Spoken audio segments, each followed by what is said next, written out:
인도하신 하나님께 우리가 감사하는 그런 시간인데요. 오늘은 특별히 하나님의 그런 아버지 되심에 대해서 우리가 같이 한번 이렇게 묵상하고 은혜를 나누기를 원합니다.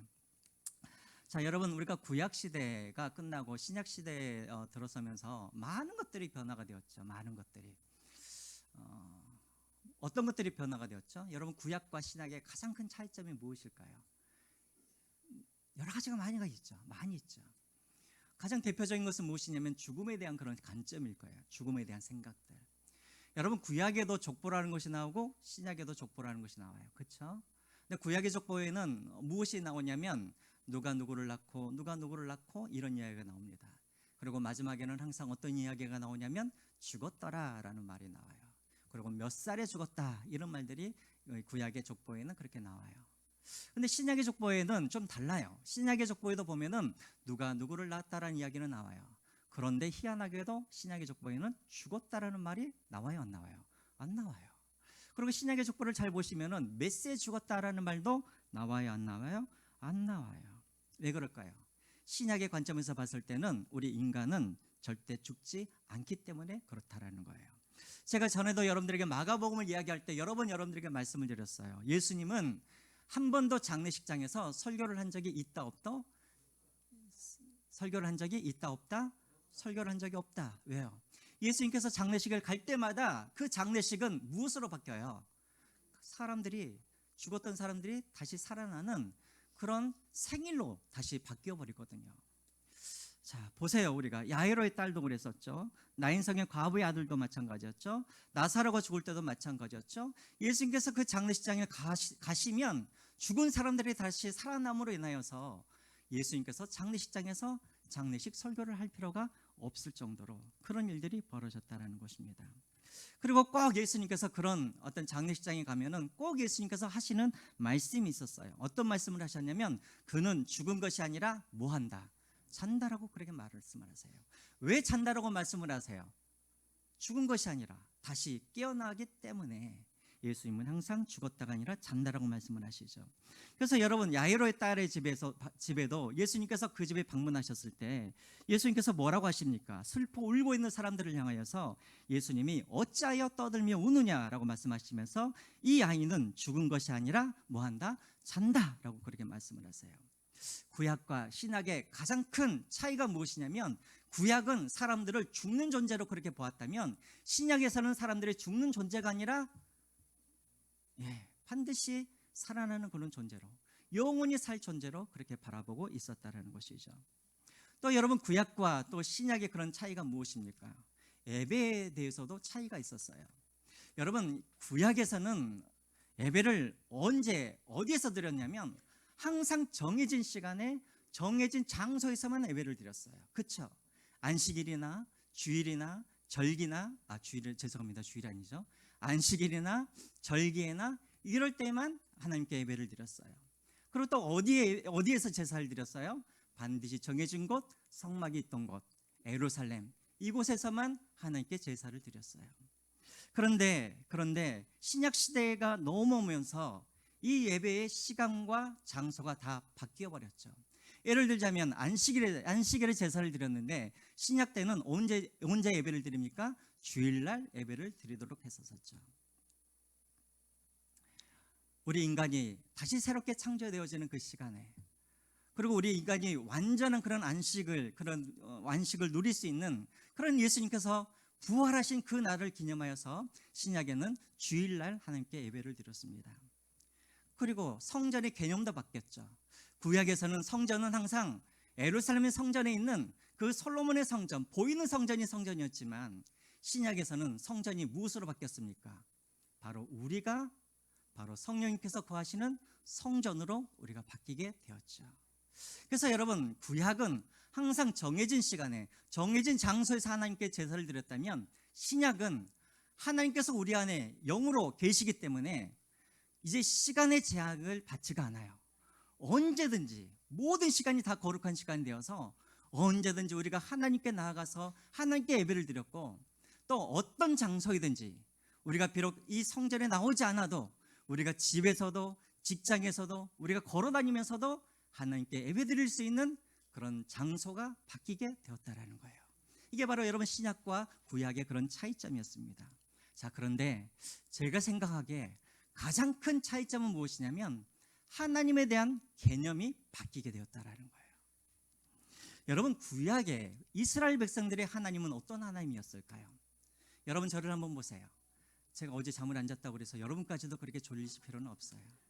자, 여러분, 구약의 하나님, 이 구약의 하나님은 어떤 하나님이었을까요? 이스라엘 백성들에게 아주 친숙하고 친밀한 하나님이었을까요? 아니면 두려우신 하나님이었을까요? 그걸 어디에서 우리가 잘 알 수가 있어요? 요즘에 우리가 십계명을 제가 설교를 하고 있죠. 자, 십계명 서론 때 제가 이야기를 했어요. 하나님께서 이스라엘 백성들에게 십계명을 하나님께서 말씀하실 때 다른 율법들은, 다른 계명은 하나님이 모세를 통하여서 이스라엘 백성들에게 말씀을 하셨는데, 이 십계명 같은 경우에는 하나님이 모든 이스라엘 백성들을 다 어디로 모이게 하여서 시내산 밑에 모이게 하여서 이 십계명만큼은 모세와 이스라엘 백성들에게 동시에 말씀을 하신 거예요. 자, 그런데 하나님께서 시내산 위에 임재하시고 십계명을 말씀하실 때 어떤 일이 벌어졌냐면 하늘에서 천둥 소리가 일어나고, 또 하나님께서 말씀하실 때마다 진동이 일어나고 땅이 흔들거렸다라는 거예요. 그래서 여러분 출애굽기 19장 후반에 보면은 이스라엘 백성들이 모세에게 요청을 해요. 제발 하나님이 우리에게 말씀하시는 것을 하지 못하도록 하십시오. 하나님이 당신 모세를 통하여서 우리에게 말씀하도록 해주십시오라고 요청을 해요. 왜 그렇습니까? 하나님은 너무나 가까이 하기에는 먼 당신이기 때문에, 하나님은 두려우신 하나님이기 때문에 그들은 하나님께 가까이 나아갈 수가 없었던 거예요. 그래서 여러분, 기드온도 한번 보세요. 기드온이 하나님의 사자와 대화를 하다가 어느 순간에 그가 하나님의 사자인 줄 알고 그가 뭐라고 합니까? 내가 이제 죽게 되었다라고 그렇게 말을 하죠. 이렇게 구약시대의 하나님은 어떤 하나님이었냐면 무서운 하나님, 두려운 하나님, 할 수만 있으면 멀리해야 하는 그런 하나님으로 그들은 생각을 했다라는 거예요. 자, 제가 지금 말이 빠릅니까? 네, 천천히 하겠습니다. 자, 그런데 신약시대의 하나님은 어떤 하나님인가? 가까이 하면 할수록 좋으신 하나님이라는 거예요. 두려우신 하나님이 아니라 나에게 친하신 그런 하나님이라는 거예요. 그 대표적인 사례가 무엇인가? 신약시대에는 하나님을 우리가 누구라고 부를 수 있었냐면 누구라고 불러요? 우리 아버지, 아바 아버지라고 불렀다라는 거예요. 자, 그러면 퀴즈를 내겠습니다. 자, 여러분, 구약시대에는 그러면 이스라엘 백성들이 하나님께 아버지라고 부른 적 있었어요? 없었어요? 있었을까요? 없었을까요? 구약시대에는 구약시대에는 하나님을 아버지라고 표현하는 그런 구절이 있어요? 없어요? 있어요. 있어요. 예. 예를 들어서 뭐 하나님께서 내가 오늘날 너를 낳았다라고 말씀하시기도 하고, 또 곳곳에 보면은 많이는 안 하지만 하나님이 내가 너희 아버지다라고 그렇게 말하는 경우가 있어요. 자, 그런데 여러분, 이것을 잘 보시면 두 가지 특징이 있어요. 첫 번째는 무엇이냐면 이스라엘 백성들이 먼저 하나님을 아버지라고 부르는 것이 아니라 하나님이 이스라엘 백성들에게 뭐라고 그랬냐면 내가 너의 아버지다라고 그렇게 말씀을 하세요. 두 번째, 또 어떤 경우에는 이스라엘 백성들이 하나님께 아버지라고 말을 하는 경우는 있어요.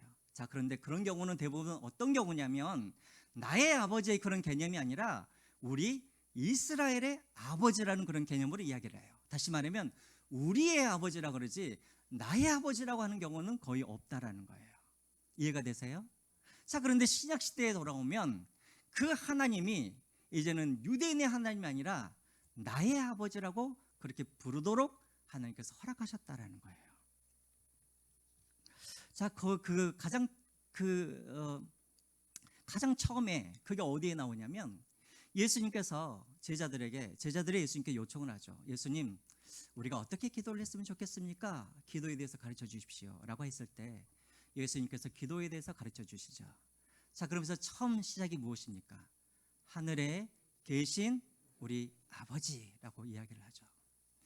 예수님께서 가장 먼저 기도에 대해서 가르쳤을 때 너희들은 하나님께 기도를 하는데 그 하나님은 어떤 하나님이냐면 우리의 아버지, 나의 아버지다라고 그렇게 부르라라고 말씀하고 있는 거예요. 자, 이 이야기를 들었을 때 우리는 늘 하나님을 아버지라고 부르니까 우리는 별로 감흥이 없지만 그때 당시 제자들이 그 이야기를 듣는 순간 아마 제자들은 깜짝 놀랐을 거예요. 어떻게 하나님을 우리의 아버지라고 부를 수가 있을까? 왜요? 그때 당시에는 하나님을 아버지라고 부르는 사람이 없었기 때문에 그래요. 여러분, 예수님께서 유대 종교 지도자들에게 잡혀서 넘김을 받으셨죠. 넘김을 받으셨죠. 그때 예수님의 제목이 무엇이었냐면 신성모독죄였어요. 신성모독죄. 근데 그 신성모독죄의 가장 처음이 무엇이었냐면, 왜 그랬냐면 이 예수님이 하나님을 무엇으로 불러요? 나의 아버지라고 그렇게 부르는 거예요. 이 말은 무슨 말이냐면 나는 하나님이라는 그런 뜻을 가지고 있는 거예요. 자, 그래서 종교 지도자들이 예수님을, 그때부터 예수님을 죽이려고 그렇게 마음을 먹었다라는 거예요. 여러분, 이슬람 교도들도 알라신을 부르는 호칭이 있어요. 알라신을 부르는 호칭이 몇 개냐면 무려 99개의 호칭을 가지고 있어요. 무슨 알라신, 무슨 알라신.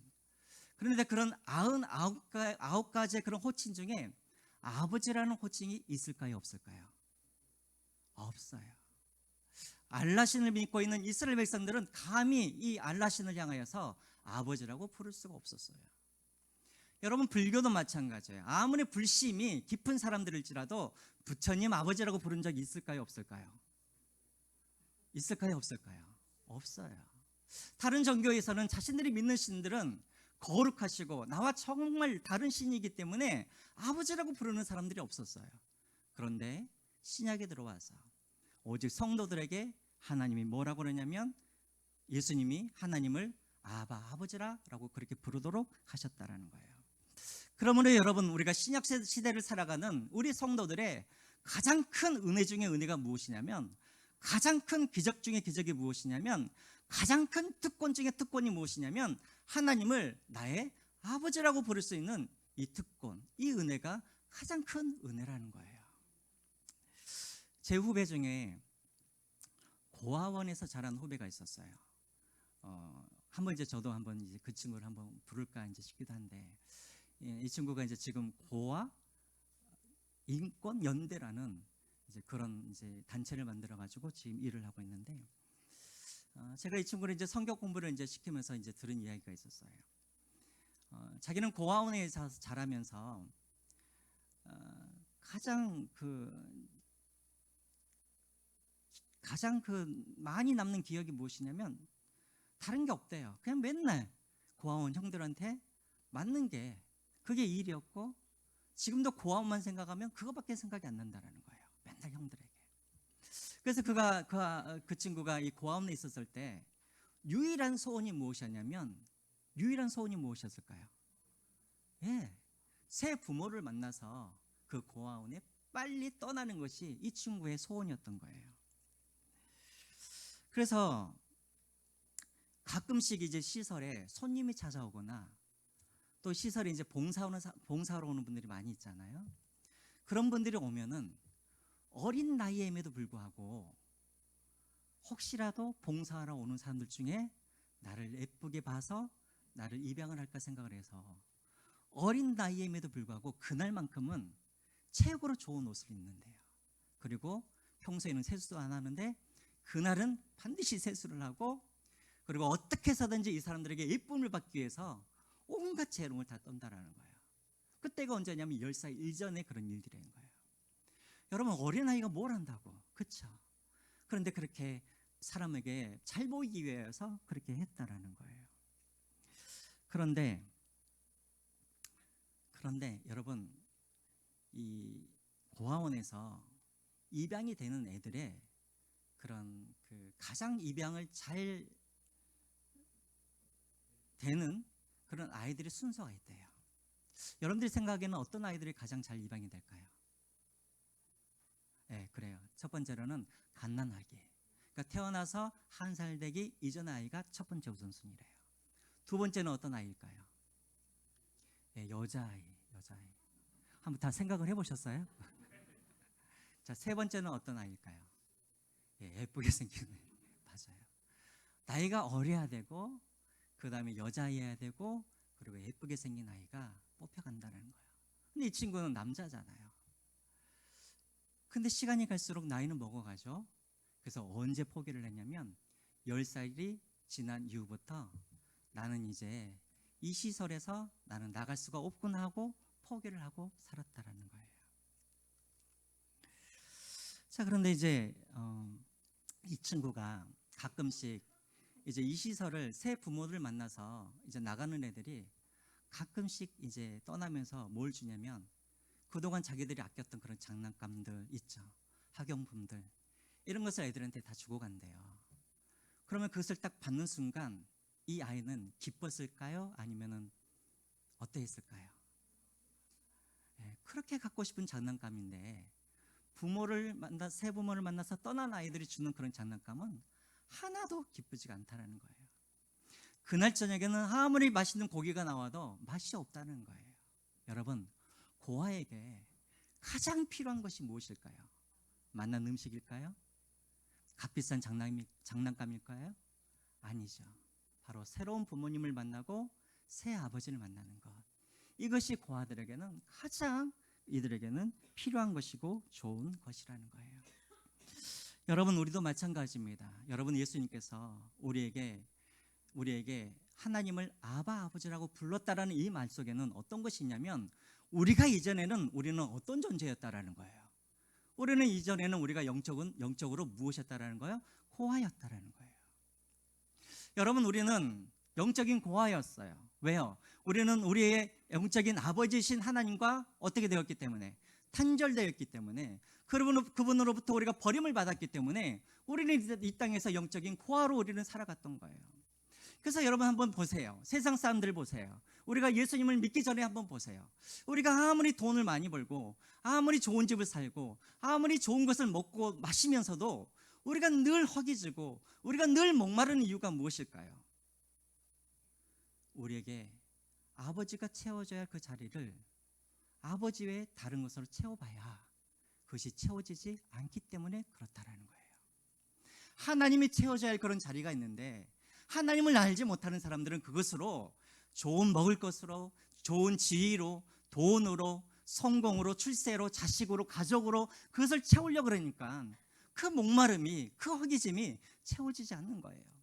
이 허기짐과 이 공간은 누가 채워야 되냐면 하나님만이 그것을 채울 수가 있는 거예요.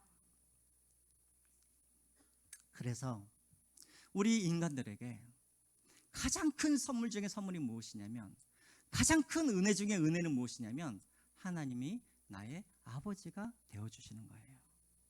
어떻게 하면 우리가 하나님이 우리 아버지가 되어주십니까? 요한복음 1장 12절에 나와 있죠. 우리 같이 한번 읽어보겠습니다. 요한복음 1장 12절 같이 한번 읽어보겠습니다. 시작.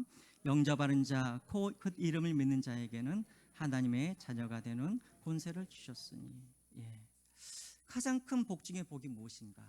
바로 하나님이 우리의 아버지가 되어주신다는 거예요. 근데 이것은 그냥 되어지는 것이 아니라 바로 예수 그리스도께서 우리를 위해서 죽으시고 부활하셨다는 이 사실을 우리가 믿을 때 하나님이 우리의 아버지가 되어주신다는 것입니다. 자, 그러면 여러분 저를 한번 다시 한번 보시죠. 자, 그러면 여러분들에게 또 한 가지 질문을 할게요. 여러분, 하나님은 호칭이 여러 가지가 있어요. 그렇죠? 목자가 되신 하나님, 왕이신 하나님, 그리고 뭐 창조주 하나님, 또 우리의 주인이 되신 하나님, 이런 많은 호칭이 있는데 왜 신약시대에 들어오면은 하나님의 호칭 중에 아버지라는 이 호칭이 가장 많을까요? 왜 여러 가지 많은 호칭이 있는데 예수님은 굳이 하나님을 아버지라고 그렇게 부르게 하셨을까요? 왜 그랬을까요? 제가 질문한 건 이해가 되세요? 이해가 되세요? 주무신이라고 잠깐 이렇게 지나친 거 아니시죠? 하나님은 여러 가지 호칭이 많아요. 그렇죠? 근데 그 많은 호칭 중에 왜 예수님께서는 유독 하나님을 아버지라고 그렇게 부르라라고 그렇게 이야기를 했을까요? 제일 가까운 호칭이기 때문에. 또요. 맞습니다. 네? 예수님이 네. 네. 양자됨. 또 예수님께서 해결해 주셨기 때문에. 유산, 상속. 예, 그렇죠. 그래 여러분, 여러 가지 의미가 다 담겨져 있는 거예요. 아버지라는 그 이름에 대해서. 첫 번째로 하나님께서, 예수님께서 왜 우리에게 양자됨, 아버지됨에 대해서 강조를 하셨을까? 첫 번째로는 하나님의 은혜를 깨닫게 하기 위함이에요. 자, 여러분, 우리가 갈라디아서 4장 6절 말씀, 우리가 오늘 읽었던 말씀인데요. 다시 한번 우리가 읽어보죠. 자, 우리 같이 한번 읽어볼까요? 시작. 너희가 아들이므로 하나님이 그 아들의 영을 우리 마음 가운데 보내사 아빠 아버지라 부르게 하셨느니라. 여러분, 양자라는 것, 요즘에는 우리가 입양에 대해서 지금은 많이 이제 좀 열려 있긴 하지만 우리나라는 전통적으로 양자 이렇게 입양하는 것에 대해서 아직은 좀 보수적이에요. 그러나 여러분, 고대군동이라든가 노마 시대 때는 이 입양이 대단히 일반적이었어요. 그러니까 여러분, 로마 시대 때도 보면은 만약에 내가 상속할 그런 아들이 없거나 내가 상속할 아들은 있지만 이 아들이 시원찮으면 어떻게 했냐면 양자를 그냥 삼아버렸어요. 누구를? 조카라든가 형님의 아들이라든가 아니면 누님의 아들이라든가 아니면 내 부하 중에, 내 종 중에 똑똑한 사람들이 있으면 그들을 그냥 양자로 삼아서 그들에게 아까 말씀하신 것처럼 상속을 해버리는 거예요. 우리 가문을 빛내게 해달라고. 예를 들자면 여러분, 우리가 잘 알고 있는 로마의 일대 황자였던 옥타비아누스 같은 사람도, 이 사람도 양자였어요. 누구의 양자였냐면 케사르라는 이 사람의 그런 왕자, 그 양자였어요. 또 두 번째로요, 2대 왕이었던 티베르스 황제가 있어요. 이 티베르스 황제도 누구였냐면 바로 옥타비아누스 황제의 양자였어요. 또 우리가 잘 알고 있는 네로 황제 아시죠? 네로 황제도, 이 사람도 양자였어요. 희한한 것은 로마 황제 1대부터 5대까지는 다 뭐였냐면 다 양자들이 다 황제가 되었어요. 그러니까 그때 당시에는 양자가 대단히 일반적인 거예요. 자, 그러면 여러분들에게 질문을 할게요. 자, 입양을 할 때, 이게 어려운 문제인데, 입양을 할 때 아이들이 부모를 선택하나요? 부모들이 아이를 선택하나요? 네? 아이들이 아버지를 선택하면 안 되나요? 전 그런 날이 속히 왔으면 좋겠어요. 막 아버지들이 서 있어요. 근데 막 보아오는 애들이 저분이 우리 아버지가 됐으면 좋겠다고 해서 뽑았으면 좋겠어요. 그러나 입양은 항상 어떻게 하냐면 아버지가, 부모가 자식을 어떻게 하는 거예요? 선택하는 거예요. 선택하기 전에 미리 무엇을 해요? 다 정보를 먼저 보죠. 서류 접수하고 서류를 보고 이 아이의 근본이 어떠한지, 이 아이가 혹시 병이 없는지 먼저 다 정보를 알고 그 다음에 그 아이를 보고 그 아이를 선택을 하는 거예요. 여러분, 우리도 마찬가지예요. 우리가 하나님 앞에서 우리가 친아들은 아니에요. 우리는 다 무엇이냐면 하나님께 양자된 사람들이에요. 이 말은 무슨 말이냐면 예수님 때문에 우리는 다 뭐 된 사람들이냐면 입양된 사람들이라는 거예요. 이 말 속에는 무엇이 담겨져 있냐면 우리가 하나님을 믿고 싶어서 믿었던 것이 아니라 우리가 하나님을 나의 아버지로 선택해서 하나님이 나의 아버지가 되어주신 것이 아니라 하나님이 우리를 아시고 택하시고 애정하셔서 하나님의 때가 되었을 때 우리를 찾아와 주셔서 우리를 양자 삼아 주셨다는 거예요. 첫 번째 이유가 바로 거기에 있어요. 그래서 여러분, 에베소서 1장 4절부터 6절 말씀 우리 같이 한번 읽어보겠습니다. 에베소서 1장 4절부터 6절 말씀 시작. 호 창세전에 그리스도 안에서 우리를 택하사 우리로 사랑 안에서 그 앞에 거룩하고 힘이 없게 하려고 그 기쁘신 뜻대로 우리를 예정하사 예수 그리스도로 말미암아 자기 아들들이 되게 하셨으니 이는 그가 사랑하시는 자 안에서 우리에게 거저 주시는 바 그의 은혜의 영광을 찬송하게 하려 하는 것이라. 예. 여러분, 우리가 가난해도 우리가 병에 들어도 이 땅에서 내가 살만한 이 땅에 내 집 한 칸이 없을지라도 우리가 하나님을 찬양하고 감사할 수 있는 이유가 바로 여기에 있는 거예요. 내가 하나님을 택한 것이 아니라 하나님께서 창세 전에 이미 나라는 사람을 알고 계시고 나를 택하시고 때가 되어 나를 찾아오셔서 나에게 양자의 영, 뭐예요? 성령님을 내게 주셔서 그래서 나로 하여금 하나님을 아버지라고 그렇게 부를 수 있도록 하나님께서 은혜를 베풀어 주셨다는 거예요. 오늘 이 추수감사절에 우리가 왜 하나님께 우리가 감사를 해야 되는가? 물론 한 해 동안 하나님께서 우리에게 먹을 것과 입을 것과 여러 가지 많은 것을 우리에게 주셨기 때문에 감사를 해야 되지만, 그러나 우리가 감사해야 할 이유가 무엇이냐면 내가 하나님을 선택하신 것이 아니라 하나님이 나를 선택하시고 예정하시고 나를 택하셔서 나를 자녀 삼아주신 것을 인하여서 우리는 오늘 이 시간 하나님께 감사할 수 있어야 한다라는 것입니다. 두 번째로, 왜 예수님께서 그 많은 호칭이 있는데 하나님을 아버지라고 그렇게 부르도록 하셨을까? 다시 한번 우리가 요한복음 1장 12절을 한번 보겠습니다. 요한복음 1장 12절 같이 한번 볼까요? 읽어보겠습니다. 시작. 영접하는 자, 곧 그 이름을 믿는 자에게는 하나님의 자녀가 되는 무엇을 주셨다고요? 권세를 주셨다고요. 다시 말하면 예수님께서 왜 우리로 하여금 하나님을 아버지라고 부르게 하여 주는가? 하나님의 자녀가 되어지면 그 자녀에게 따라오는 뭐가 있어요? 권세가 있거든요. 특권이 있거든요. 그래서 그것을 너희들이 알고 이 땅에서 자녀답게 살도록 하기 위하여서 우리에게 어떤 특권이 있는지, 우리가 어떤 권세가 있는지 그것을 알도록 하기 위하여서 하나님이 우리에게, 예수님이 우리에게 다른 어떤 호칭이 아니라 아버지라는 호칭을 주셨다는 거예요. 자, 그러면 여러분들에게 질문을 할게요. 여러분, 우리가 하나님의 자녀입니다. 믿으십니까? 여러분들은 다 하나님의 딸이요, 하나님의 아들입니다. 믿으십니까? 그럼 여러분들에게 가장 큰 특권 중에 특권은 무엇일까요? 여러 가지가 있겠지만 가장 쉽게 먼저는 기도하는 특권이 있죠. 기도하는 특권. 그렇죠? 우리 마태복음 6장 8절을 한번 읽어보겠습니다. 마태복음 6장 8절 말씀 시작. 그러므로 그들을 본받지 말라. 구하기 전에 너희에게 있어야 할 것을 하나님 너희 아버지께서 아시느니라. 또 마태복음 6장 31절 32절 시작.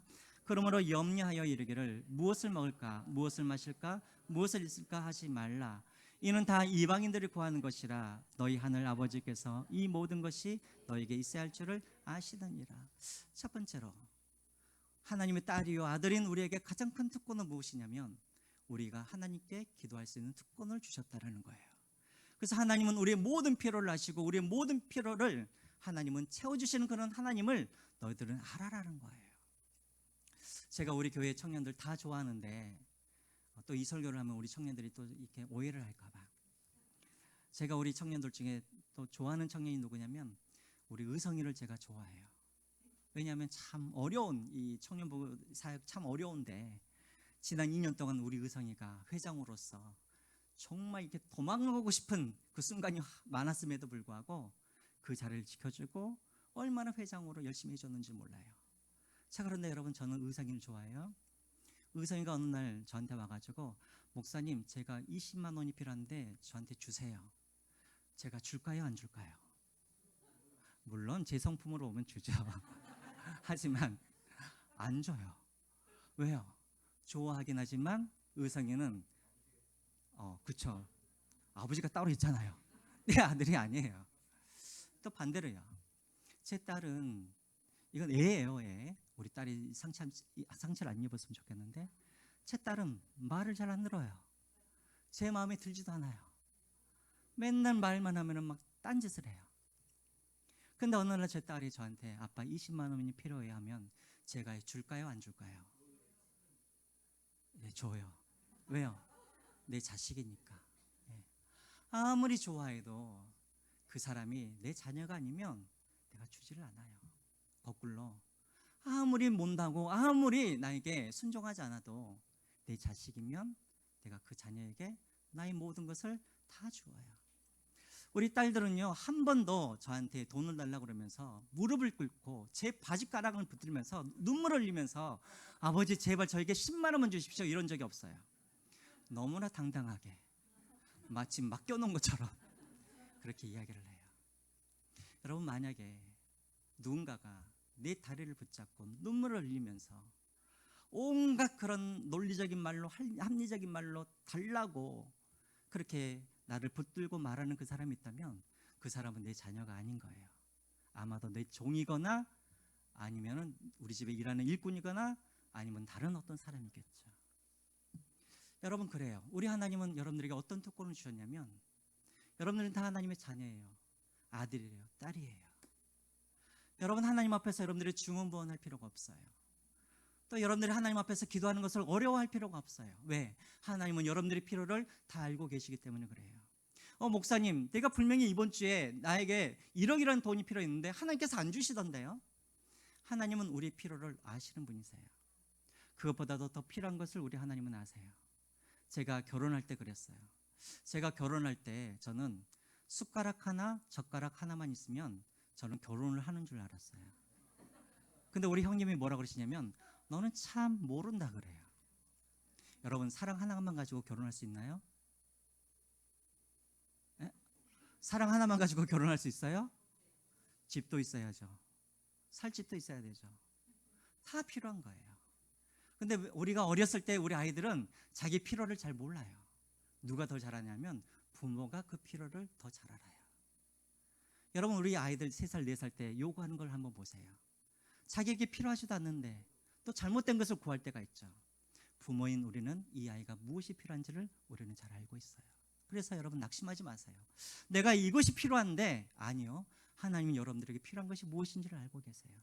하나님께서 그것을 채워주세요. 또 여러분들 안에 필요가 있으면 여러분 두려운 마음이 아니라 어떤 그 하나님을 낯선 그런 하나님이 아니라 여러분들이 하나님은 여러분들의 아버지시기 때문에 염려하지 마세요. 근심하지 마세요. 하나님 앞에 나아가서 하나님께 구하시기 바랍니다. 우리 하나님의 제일 싫어하는 게 뭘까요? 자녀들이 염려하는 거예요. 자녀들이 걱정하는 거예요. 돈 때문에, 건강 때문에, 집 때문에, 어떤 성공 때문에 걱정하고 근심하는 것 하나님이 제일 싫어하셔요. 왜? 우리에게 구할 수 있는 그런 특권들을 우리에게 주셨기 때문에 그러는 거예요.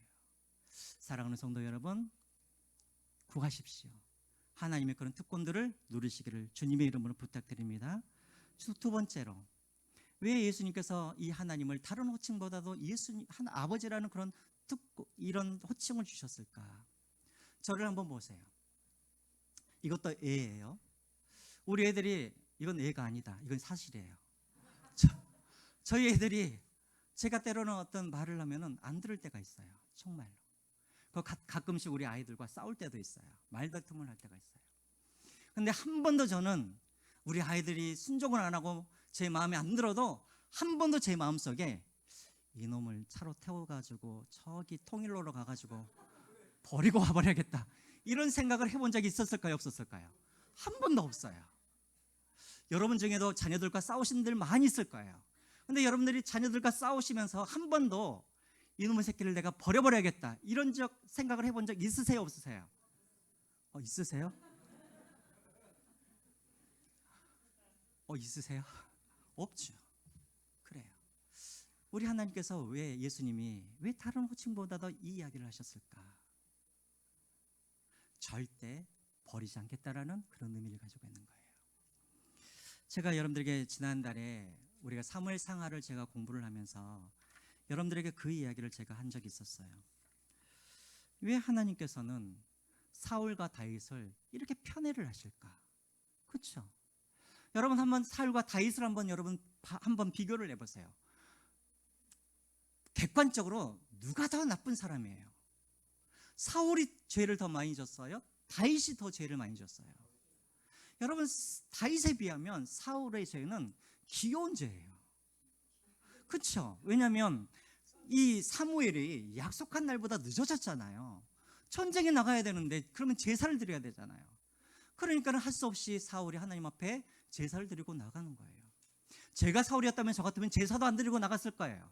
근데 사울은 제사를 드려야겠다는 생각 때문에 하나님 앞에 제사를 드려요. 또요, 사울이 죄 지은 게 뭐예요? 아말렉을 다 진멸하라고 그랬는데 사울이 다 진멸하긴 했어요. 그런데 딱 2가지, 아각 왕 한 사람의 생명을 살려놓았고, 그 다음에 보기 좋은 그런 가축들을 남겨온 것 뿐이에요. 근데 이렇게 2가지 죄를 지었다고 하나님께서 어떻게 하세요? 사울을 버려버리세요. 반면에 다윗은 어때요? 밧세바라는 여인, 이미 결혼한 여자잖아요. 그 여인과 간음을 했죠. 또 누구를 죽여요? 자기 충신이고 지금 자기를 위하여서 전쟁터에서 싸우고 있는 우리아를 죽도록 해버리죠. 또 여러분, 하지 말라고 하는 그런 인구조사를 해서 죄 없는 사람들 7만 명의 그런 이스라엘 백성들의 목숨을 앗아가 버렸어요. 객관적으로 보면은 죽어야 할 사람들은 누구냐면 바로 다윗이 죽어야 할 사람인 거예요. 솔로몬도 나쁜 사람이었죠. 근데 왜 하나님은 이렇게 사울은 버리시면서 다윗은 하나님께서 버리지 아니하시는가? 그 비결이 사무엘하 7장에 나와 있잖아요. 우리 사무엘하 7장 14절부터 16절을 한번 보겠습니다. 사무엘하 7장 14절부터 16절 같이 읽어볼까요? 시작.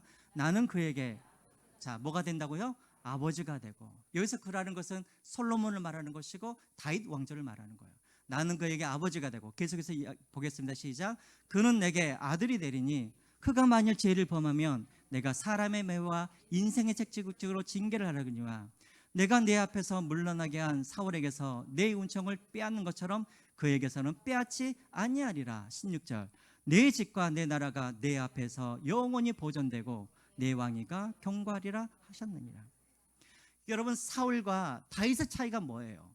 죄는 다윗이 더 많이 지었음에도 불구하고 다윗과 사울의 차이는 무슨 차이예요? 아들과 아들 아닌 자의 차이인 거예요. 사울과 다윗의 차이는 무엇이냐면, 사울은 율법 안에 있는 자예요, 다윗은 은혜 안에 있는 자예요.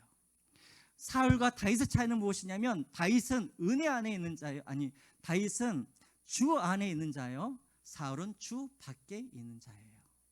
이 차이예요. 아들과 아들이 아닌 자의 차이인 거예요. 그러므로 방금 말했던 것처럼 아들이면 반드시 무엇이 있냐면 징계는 있어요. 그러나 징계는 있지만 무엇이 없어요? 버림받음이 없어요. 은혜를 거두지 않으세요. 심판하지 않으세요. 이 말이 저의 말이 아니라 로마서 8장 1절과 2절에 나와 있는 말씀이죠. 우리 같이 한번 읽어보겠습니다. 로마서 8장 1절과 2절 말씀 시작. 그러므로 이제 그리스도 안에 있는 자에게는 결코 정죄함이 없나니. 여기서 말하는 정죄함이란 버림받지 않는다라는 거예요. 자, 2절입니다. 시작. 이는 그리스도 예수 안에 있는 생명의 성령의 법이 죄와 사망의 법에서 너희를 해방하였습니다. 그래요. 아무리 여러분들이 하나님 앞에서 죄를 범하고 또 넘어지고 또 하나님 앞에서 실망을 시킬지라도 하나님이 여러분들에게 징계는 하세요. 왜? 여러분들은 사생자가 아니라 여러분들은 하나님의 자녀이기 때문에. 하지만 결코 하나님은 여러분들을 버리지 아니하세요. 그래서 여러분, 결론이 뭐예요? 로마서 8장 1절을 이렇게 시작이 되어지다가 로마서 8장 마지막은 이렇게 마무리가 되어지죠. 38절과 39절입니다 38절과 39절 시작. 내가 확신하노니 사망이나 생명이나 천사들이나 권세자들이나 현재일이나 장래일이나 능력이나 39절 높음이나 깊음이나 다른 어떤 피조물이라도 우리를 우리 주 그리스도 예수 안에 있는 하나님의 사랑에서 끊을 수 없느니라. 왜 하나님의 사랑에서 끊을 수 없냐면 우리는 누구이기 때문에? 하나님의 자녀이기 때문에. 이것이 바로 은혜요, 이것이 바로 하나님의 우리에게 주시는 특권이라는 거예요. 자, 시간이 너무나 많이 갔기 때문에 딱 한 구절만 읽고 마치겠습니다. 우리 17절 한번 보시죠. 왜 하나님께서 우리에게 다른 많은 호칭보다도 하나님을 아버지라고 부르게 하셨는가? 17절 같이 한번 읽어보겠습니다. 시작. 자녀이면 또한 상속자 곧 하나님의 상속자여 그리스도와 함께한 상속자니 우리가 그와 함께 영광을 받기 위하여 고난도 함께 받아야 할 것이니라. 왜 자꾸 예수님께서 하나님을 아버지라고 부르게 하셨는가? 너희들은 신분이 상속자의 신분이라는 거예요. 여러분, 혹시 여러분 중에 상속세 때문에 고민하신 분들 계세요? 저는 상속세 때문에 고민하신 분들 있으면 미워 죽겠어요. 저는 상속이라는 것을 한 번도 받아본 적이 없어요.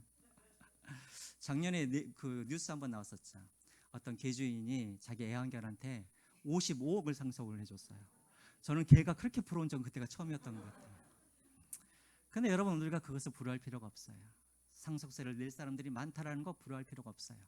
오히려 이재용 회장 같은 경우에는 상속세가 너무 많아서 잠을 못 이루고 살잖아요. 차라리 그것보다는 안 받고 살자는 게 낫죠. 여러분, 왜 우리는 그것들을 부러워할 필요가 없는가? 우리도 상속자이기 때문에 그래요. 그러나 우리는 어떤 상속자이냐면, 우리는 어떤 상속자예요? 베드로전서 1장 4절에 나와 있는 이런 상속자이죠. 한번 보여주실까요? 마지막으로 썩지 않고 더럽지 않고 새하지 아니하는 유업을 잊게 하시나니 곧 너희를 위하여 하늘에 간직하신 것이니라.